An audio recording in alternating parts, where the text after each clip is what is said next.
Assalamualaikum Ustaz. Waalaikumsalam warahmatullahi wabarakatuh. Apa keutamaan malam nuzul Quran? Ustaz, saya ada kebiasaan setiap berangkat dan pulang kerja selalu mencium istri saya. Apakah boleh hal seperti itu dilakukan saat Ramadan? Jika ada seorang perempuan dipinang oleh lelaki masih awam, belum terlalu mengenal agama, masih dalam perjalanan hijrah, bagaimana pendapat Ustaz? Baik, jamaah. Niken ini laki-laki apa perempuan? Saya ragu mau nyebut Pak Niken atau Bu Niken. Assalamualaikum Ustaz. Waalaikumsalam warahmatullahi wabarakatuh. Apa keutamaan malam nuzul Quran?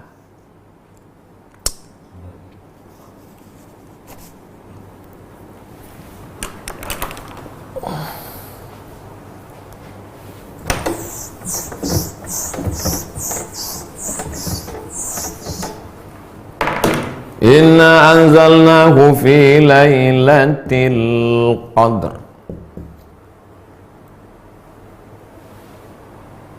Qadr. Satu. Fulanun lahu qadr. Si fulan itu punya qadar, artinya mulia.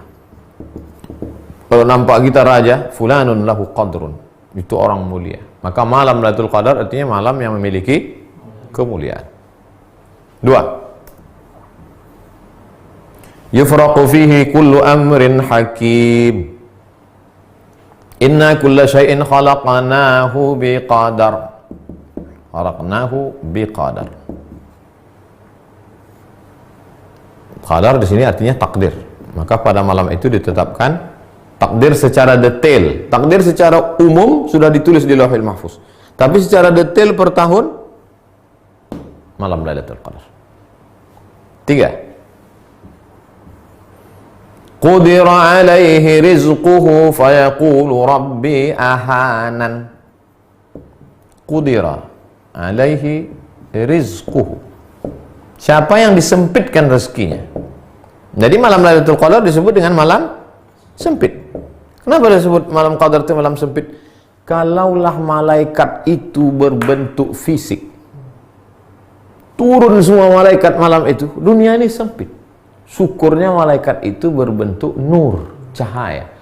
Sehingga kalau kita kumpulkan di ruangan ini cahaya yang 100 watt, 500 watt, dia tidak mengambil, terang benderang.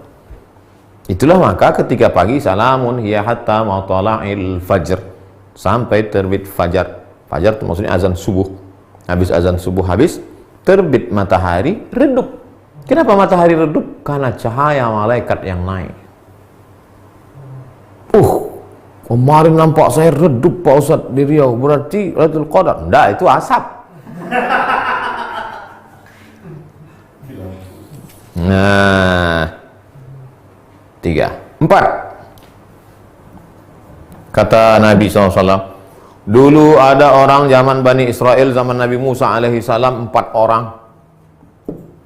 Malamnya qiyamul lail beribadah kepada Allah, siangnya jihad fisabilillah. Malamnya tak pernah tidur beribadah kepada Allah, siangnya jihad fisabilillah. 80 tahun tidak pernah buat dosa torfata ainin, walaupun sekedip mata, tak pernah buat maksiat. Mendengar cerita itu, sahabat semuanya menunduk, lesu. Kenapa lesu? 80 tahun tak pernah buat dosa, ibadahnya malam qiyamul lail, siang jihad. Kita umur tak sampai 80, malam tidur, siang pun tidur juga. Maka menengok sahabat lesu sedih itu, turunlah ayat, inna anzalnahu fi lailatul qadar, kami turunkan Lailatul Qadar. Lailatul Qadri khairum min alfi syahrin. Lailatul Qadar lebih baik daripada 1000 bulan.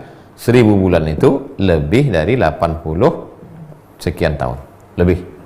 Tapi sebetulnya makna alfu adalah angka tertinggi dalam bahasa Arab. Alfu 1000. Makanya parfum yang paling wangi 1000 bunga, kata dia, Alfu Zahra. Ada paling 2-3 helai aja yang petik. Apa ini? Alfu Zahra, katanya, 1000 bunga. Makna alfu itu artinya kalian sedih karena Bani Israel 80 tahun, kalian tak ada terhitung alfu syahr. Itulah diantara kemuliaan malam Lailatul Qadar. Kenapa Pak Ustadz di Indonesia malam 17 sementara katanya 10 terakhir?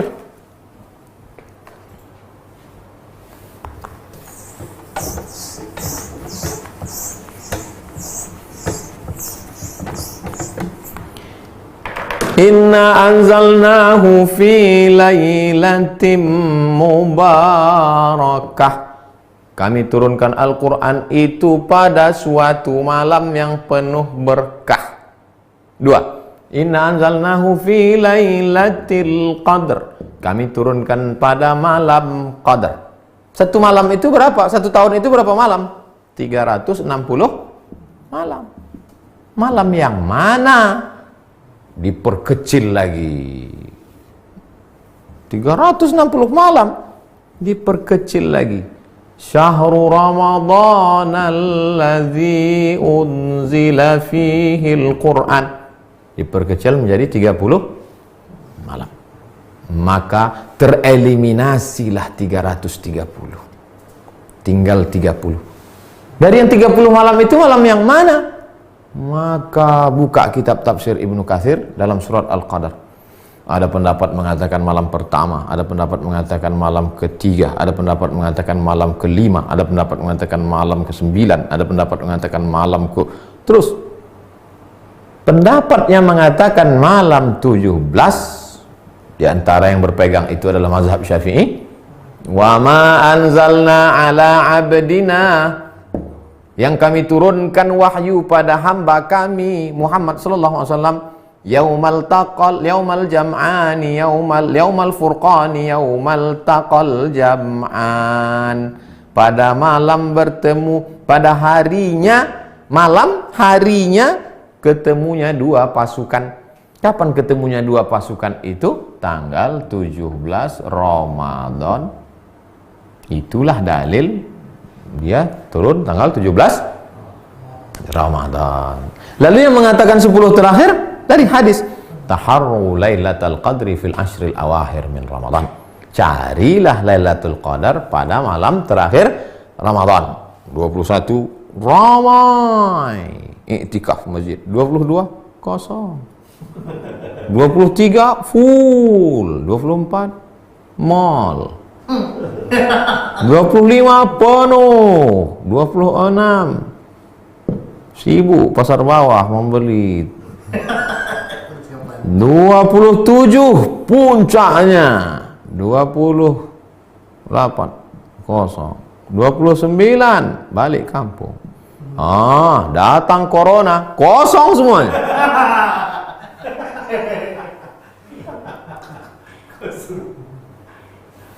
Lalu kemudian diperkecil lagi menjadi 10 berdasarkan kata Nabi. Karena Rasulullah SAW pada Nabi SAW pada malam 10 terakhir Ramadan, aiqadha ahlahu, dibangunkannya istrinya, syadda mi'zarahu, ikat sarungnya, maksudnya dia balik lebih banyak beribadah, iktikaf. Itulah dalil yang mengkhususkan 10 terakhir. Malam 27 hadis Nabi. Tapi ini semuanya adalah prediksi. Buka tafsir Al-Kabir Imam Fakhruddin Ar-Razi, tafsir Ar-Razi, Mafatihul Ghaib, kunci-kunci ghaib, pada ayat surat Al-Qadar. Di penutup itu dia sebutkan, Allah tidak sebutkan siapa yang dapat taubat nasuhah. Allah tidak sebutkan siapa yang dapat haji mabrur. Allah tak sebutkan siapa yang dapat sholat wusta. Allah tak sebutkan siapa yang dapat Lailatul Qadar. Supaya apa? Supaya kita tetap senantiasa berharap. Berharap itu bahasa Arabnya ar-raja. Ar-raja adalah salah satu stasiun mendekatkan diri kepada Allah Subhanahu wa ta'ala. Bayangkan kalau ditetapkan waktunya. Lailatul Qadar itu adalah malam 11. Maka malam 11 itu ajalah orang ramai. Malam lain kosong. Atau ada satu orang yang dapat ilham malam-malam, kau sudah dapat Lailatul Qadar, sampai mati tak ke masjid lagi. Pak Haji tak ke masjid? Udah dapat Lailatul Qadar dah. Jadi apa rahasia dibalik disembunyikan Lailatul Qadar? Supaya kita hidupkan malam dari malam 1 sampai malam 30. Malam ini malam yang ke 15, malam Jumat. Belum ada meteor meletup lagi. Isi aja malam 16, besok malam 16, malam 17, malam 18 sampai ke malam 30. Mudah-mudahan kita termasuk yang mendapat Lailatul Qadar. Setelah mengalami Lailatul Qadar itu memangnya apa? Apakah setelah dapat Lailatul Qadar jadi orang tukang cerita di warung kopi, tukang update status sudah dapat Qadar, atau makin takut pada Allah, atau makin ingat mati, atau makin khusyuk ibadah? Coba renungkan. Suatu malam Pak Ustadz, tiba-tiba saya terbangun jam 2. Di samping tempat tidur saya itu ada ceret. Mau saya tuangkan air, gak keluar Pak Ustadz. Rupanya malam Lailatul Qadar membeku air malam itu. Gak keluar Pak Ustadz, beku. Situlah saya dapat Lailatul Qadar. Tak berapa lama WA istrinya. Jam 1 tuh kuletak aku membersihkan kulkas. Kuletakkan es batu dalam ceret abang tuh. Beku lah ya. Orang ini banyak mengada-ngada aja. Mengaku berjumpa Nabi Khaidir, mengaku itu ini. Itu sebetulnya dibalik itu semua untuk merenung dalam hati, apakah kau makin khusyuk, kau makin takut, kau makin wara, kau makin zuhud, atau kau jadi tukang cerita kemana kemari, udah curut. Perhatikan baik-baik, perhatikan baik-baik. Kita udah 42 stasiun ini, tanggung-tanggung ini. Ustadz, saya ada kebiasaan setiap berangkat dan pulang kerja selalu mencium istri saya. Apakah boleh hal seperti itu dilakukan saat Ramadan? Orang yang mengatakan boleh mencium istri, dalilnya adalah hadis riwayat Aisyah, wa kana Rasulullah SAW qabbala. Nabi mencium Aisyah bulan puasa. Ulama yang mengatakan tidak, Nabi boleh, karena Nabi bisa mengontrol hawa nafsunya. Kau tak terkontrol, takut dia lepas. Apalagi akad nikahnya baru kemarin 1 Ramadan. Berapa banyak orang tak bisa menahan hawa nafsu, melakukan hubungan pada siang Ramadan itu, berpuasa 2 bulan berturut-turut, bukan tahun tanggung. Yang jalan tengah, kalau dia bisa menjaga hanya sekedar kasih sayang, boleh. Tapi kalau yang tak bisa, maka dia jaga dirinya. Itu tentang mencium istri pada bulan Ramadan. 3. Orang tua saya sudah tak kuat puasa karena sudah tua, sementara keluarga kami kurang mampu. Bagaimana agar bapak saya tak dapat puasa? Bagaimana agar bapak saya tidak dapat dosa karena meninggalkan puasa? Kata kuncinya membayar fidyah.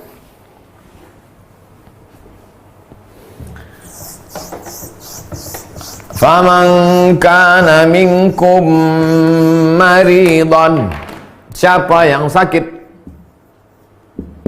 au ala safarin, atau musafir,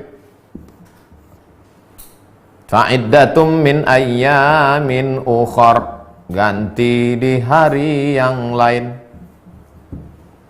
2. Wa 'alal ladzina yutiqunahu, bagi yang tak sanggup puasa karena tua renta atau karena sakit tak sembuh-sembuh sampai meninggal, fidyatun, bayar fidyah. Pilihannya cuma 2 aja Bu, Pak. Pertama, ganti atau yang disebut dengan qadha, atau bayar fidyah. Bayar fidyahnya adalah 1 hari makan fakir miskin. Nah, itu tadi bapak tua. Bapak tua tak mungkin qadha, tak bisa. Nanti Syawal, Zulqa'dah, Zulhijjah dia bukan makin muda, makin tua. Makin tak bisa. Kalau begitu dia bayar fidyah. Yang jadi masalah Pak Ustadz, kami kurang mampu. Nah, kurang mampu kalau begitu, anak-anaknya ini masuk kategori mana? Apakah anaknya ini masuk fakir? Tidak. Karena di situ mampu dia, cuman kurang mampu. Kalau begitu miskin. Apakah kami miskin, Pak Ustadz? Berapa standar hidup? Ma'ruf, urf. Tak sama standar hidup di Papua dengan di Sumatera. Sumatera pun tak sama antara Lampung dengan Riau. Seandainya Pekanbaru standar hidup, misal, sekarang berapa upah minimum regional? 2.750.000.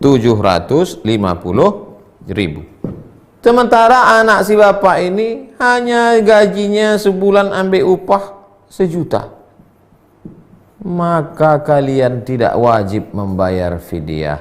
Malah kalianlah yang menerima zakat fitrah. Sampai kapan nih Pak Ustadz? Sekarang kau cuma dapat gaji 1 juta, ya, maka kau tak bayar fidyah bapakmu, malah kaulah yang menerima zakat fitrah. Wah, akhirnya orang pun membayar zakat fitrah lah, mulai besok 15, 16, 17 membayar zakat fitrah kepada engkau. Pas hari Kamis, tanggal 23 nanti hari apa? 23 Mei.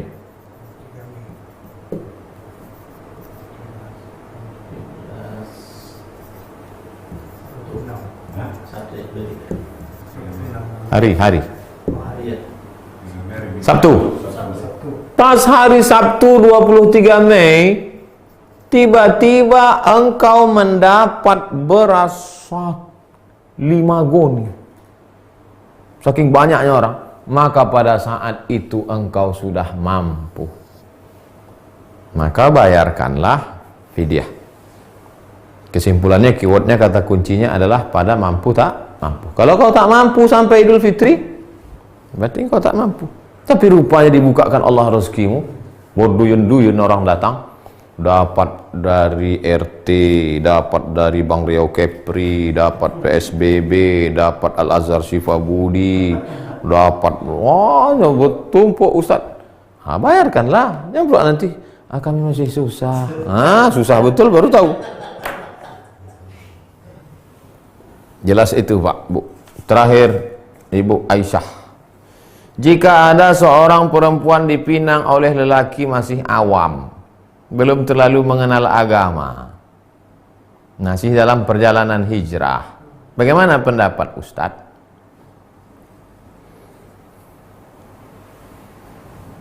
Ma khaba man istakhara wa ma nadima man istasyara. Tak sia-sia orang yang mau istikharah, dan tidak akan rugi orang yang mau minta pendapat orang lain. Coba telusuri lagi orang ini. Ada TV orang ini tahu, dan dia tahu bahwa diri dia tahu. Ikuti dia, berarti dia orang berilmu. 2, dia tak tahu bahwa diri dia tahu. Sebetulnya dia berilmu, tapi dia tak tahu bahwa diri dia tahu. Dia seperti orang yang tidur, bangunkan dia. 3, dia tahu bahwa dirinya tak tahu. Sadar dia bahwa dia orang tak tahu, dan dia mau belajar. Ajari dia. Yang 4, dia tak tahu bahwa dirinya tak tahu. Rajulun la yadri annahu la yadri. Kalau dia masuk tipe yang 4, baguslah kau cari laki-laki lain. Telusuri dia baik-baik. Mudah-mudahan dia termasuk salah satu dari yang 3 tadi. Kalau dia nampaknya tak tahu, dan dia sadar dirinya tak tahu, dan dia ingin mencari tahu, insya Allah beruntung. Sifat laki-laki yang dipinang, yang diterima pinangannya 2. Idza ja'akum man tardawna dinahu, agamanya kau suka, taat dia, wa khuluquhu, baik akhlaknya. Baik akhlak tak cukup hanya ketika dia datang. Waktu datang tangannya begini, kok ditengok dari gayanya, lalat pun tak mati dipukulnya.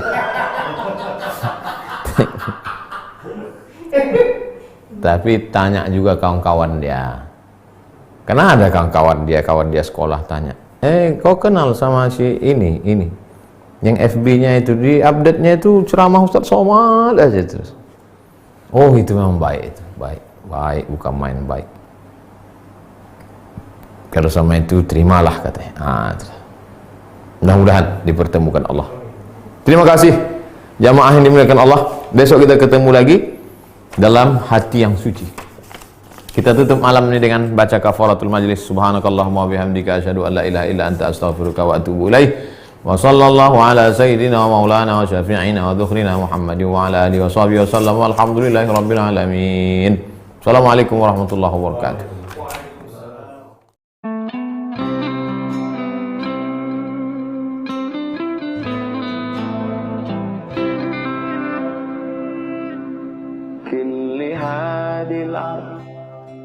ما تكفي مساحة لا نعيش بلا سماحة إن تعايشنا بحب لو تضيق الأرض نسكن كل